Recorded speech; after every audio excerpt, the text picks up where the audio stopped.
En 1628, le duc de Rohan vient mettre le siège devant Vézénobre, où la garnison tient pour le roi, malgré la présence de nombreuses familles protestantes dans la ville.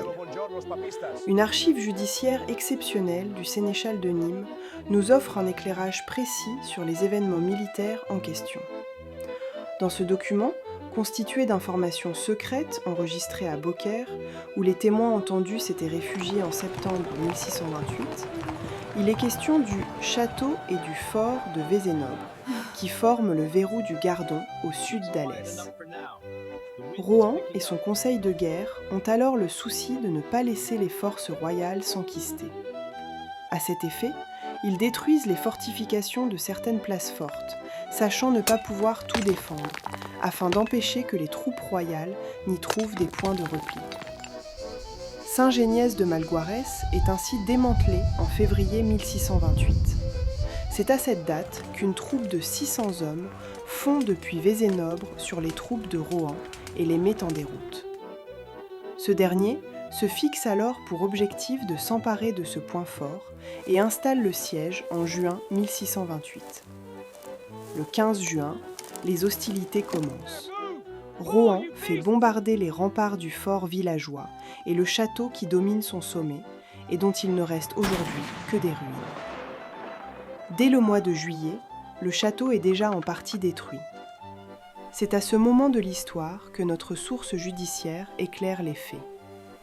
Les sources connues ne rapportant aucun massacre, les historiens ont déduit que la troupe catholique s'était rendue. Tous les témoignages recueillis le 15 septembre 1628 à Beaucaire, au siège du sénéchal, convergent. La veille de la prise de la ville, tous les témoins confirment que les soldats du château et du fort sortirent par composition. Ils donnent d'ailleurs les noms de ceux qui ont joué les intermédiaires entre la garnison royale et le duc de Rohan.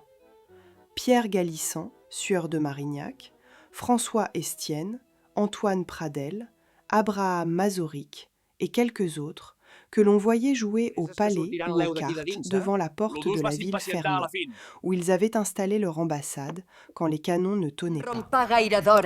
De fait, les témoins décrivent une ville dont les habitants soutenaient Rohan contre la garnison royale.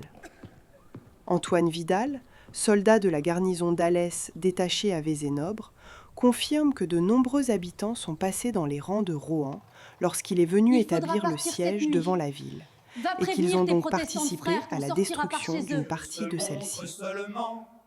Lorsque la ville est prise, Louis Bernard, un jardinier qui s'était réfugié à Vézénobre, confirme avoir vu des habitants de la ville parmi les troupes de Rohan lorsqu'elles entrèrent dans la place. Il ajoute encore que le bruit public qui court alors dans la région concerne la participation, ou la trahison, des habitants de Vézénobre lors du siège de la ville, catholiques et protestants, ayant chacun leur version de l'histoire.